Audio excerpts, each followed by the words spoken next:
first of all, good afternoon, everyone. Today we have the opportunity to interview Diego Cerutti, COO and co-founder of Revai, who recently returned to Mendoza after having performed an amazing feat.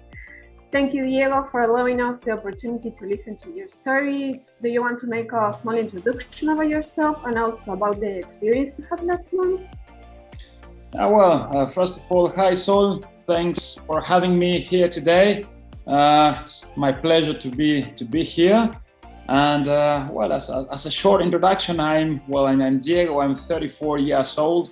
I've got an engineering background. I was born and raised in Mendoza, and I emigrated. I settled in France 13 years ago when I was roughly 20 years old.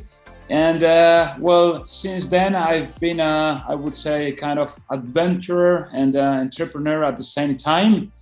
So, right now I'm back in Argentina developing Revai, a fantastic adventure, a fantastic story. And I'm, once again, more than happy to be here. At the time of preparing this interview, it came up with the fact that this sense of adventure that you have also arose in part due to the influence of your family. Have they also dedicated themselves to activities like this? Let's say, let's put it in a different way. When I was a kid, I received a completely different education from my mom and from my dad, although we were living all together in the same house.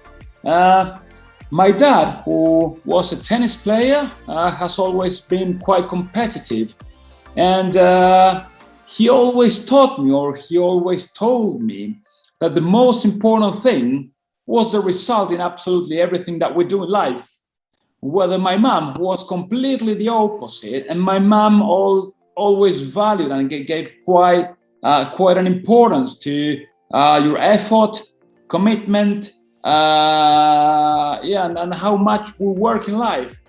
At the end of the day, my way of seeing things, I do think that it's quite a combination of both of them.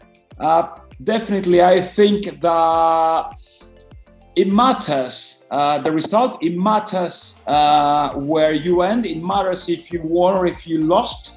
But the truth is that, when things are not really going the way you thought, what really matters is if you put all of the effort you could in that mission, in that adventure, or in whatever you are doing.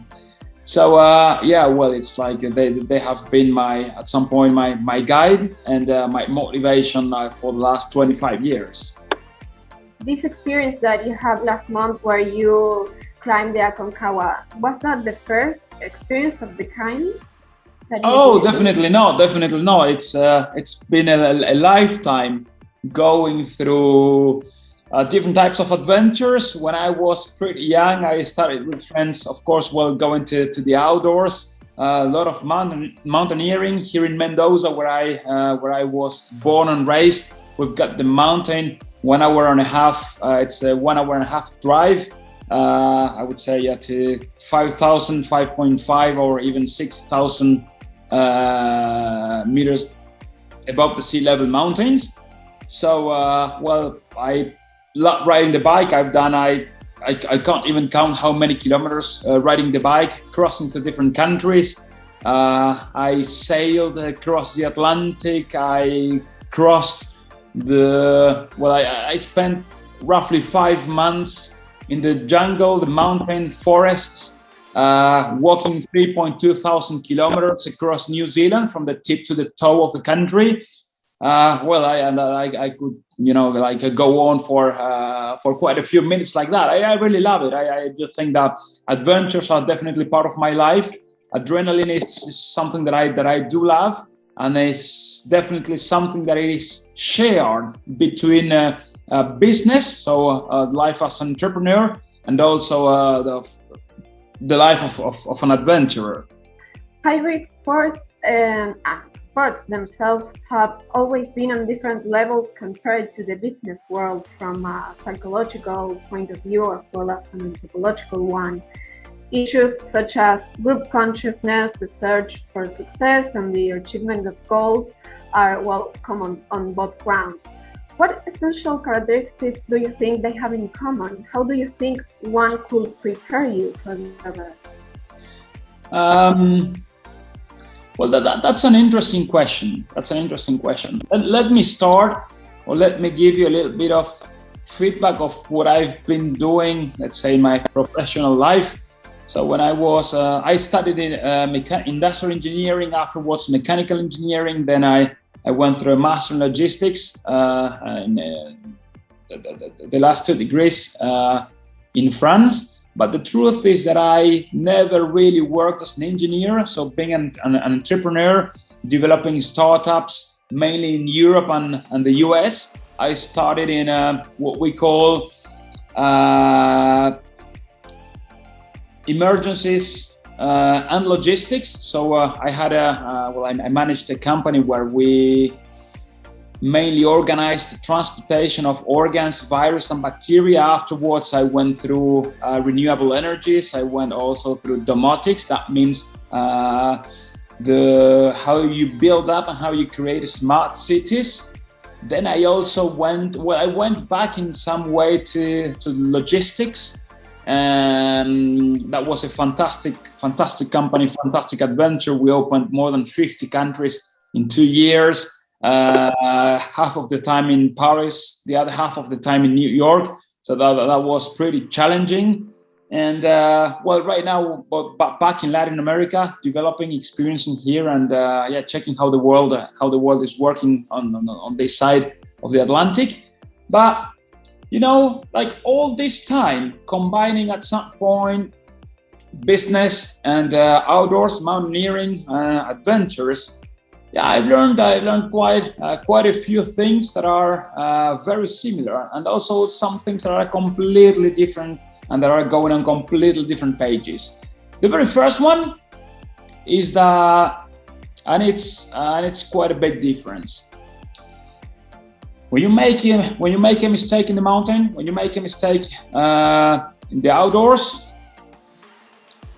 you might have serious consequences. Your life can definitely be in danger. That's not the case in the business life, although the consequences can also be very, very rude. And the same way, the main difference, if I had to define it with one sentence, I would say, when mountaineering, everything is a matter of risk management.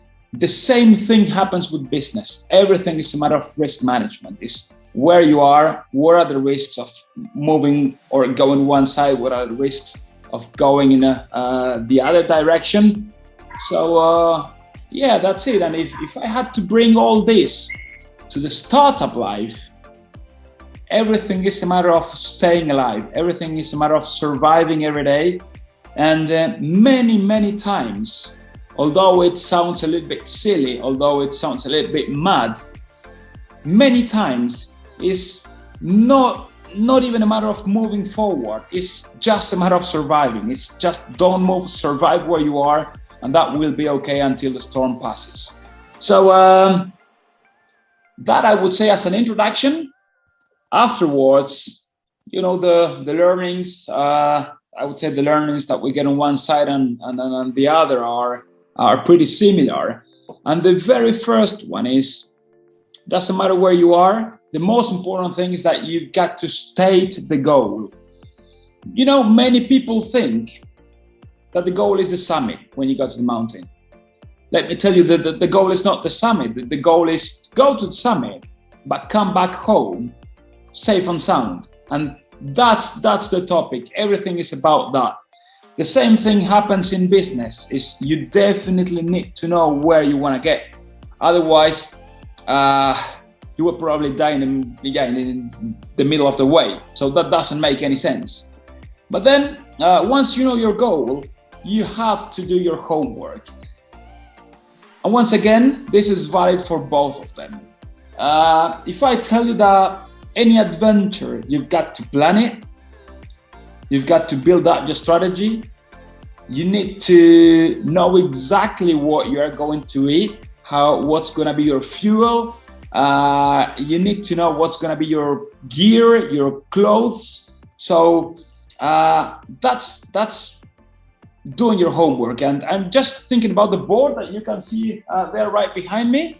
That was my plan for summiting Aconcagua. So what I was doing, what I had to do day after day, which were going to be the different camps where different places where I would set my camps, which were going to be the timings, etc., etc. And it's exactly the same thing for a startup. You need to study and know about your market. You need to know about your competitors. You need to know about what's the product that you're going to build and how you're going to build it. So, well, that's a matter, or that's about doing your homework. That's about planning what's going to happen. Just to give you an example, if you are going to, for example, to Aconcagua, the summit day, I probably had minus 35 degrees when getting to the summit. At that point, if you are taking your glove out just for any reason, because you wanna take some more clothes or whatever, if ever you lose your glove because of the wind or whatever, you can be sure that they will have to cut off your hand. You will lose your hand. I can give you, you can be certain, you can be sure of that. So mistakes, you are gonna pay them very, very expensive.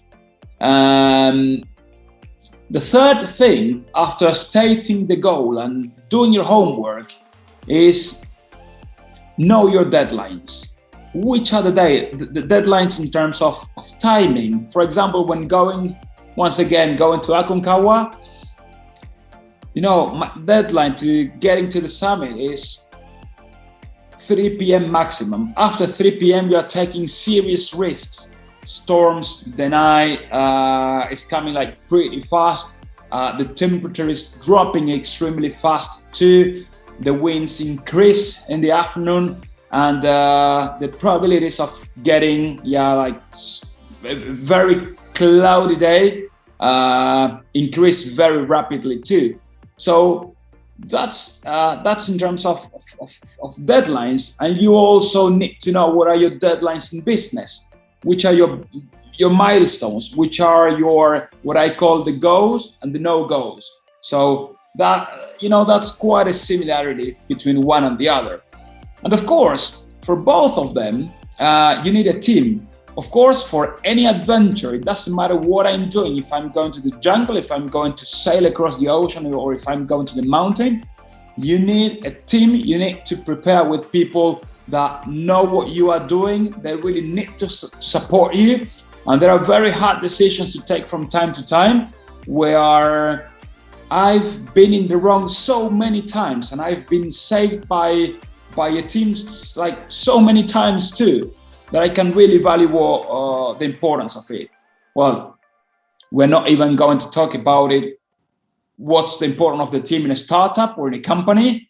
That's absolutely everything. The people surrounding you, they are the ones that are really making the difference. So nothing to say about that. And although you can do your homework, even if you know your deadlines, you've got a fantastic team. And you do know that all the time you have to try to avoid the unexpected. Anyhow, shit happens, and when the shit hits the fan, you do know that you are in a very, very difficult position. One thing that I have really learned there is that when the unexpected happens, you have to deal with it. It doesn't make any sense to escape. When you are either in a jungle or the mountain, when anything happens, your life can't be in danger. So deal with it, take decisions. And the truth is also that most of all decisions are going to be based on your judgment, and they are going to be based on your experience. Same thing in business, exactly the same thing. But the thing is that experience at some point comes from bad judgment and making mistakes in the past. So at some point, this is something that you learn every day. Is step by step, little by little. Every day you need to learn something new, and just don't forget it. Don't forget it at all. So if I had to mention one last thing, I would say there are 3 rules of the mountain that I definitely apply every day or at every moment to the business life, and which is always know the rules. And the rules are, in this case, the summit is always further than it looks. It's that summit, that mountain is always taller than it looks. And the way to get to it is always harder than it looks. It's exactly, once again, same thing for the startup. You imagine your way, you think that it's gonna be from time to time it's gonna be easy. Well, that never happens. And the truth of all that is that there is absolutely no reward with no risks. You will go through suffering, and you need 100% commitment on what you are doing. Otherwise, it would not happen. You will not get there. You will not achieve your goal, and you will only go through frustration. So I would definitely say that those are probably the main similarities and differences between one and the other. And of course, while I'm learning a lot from the outdoors, I'm trying to apply as much as I can of that into the business life, and the other way around too. Do you think that people who have experienced this type of activities and high-risk situations have an advantage when creating and developing work projects over those who have not or did not?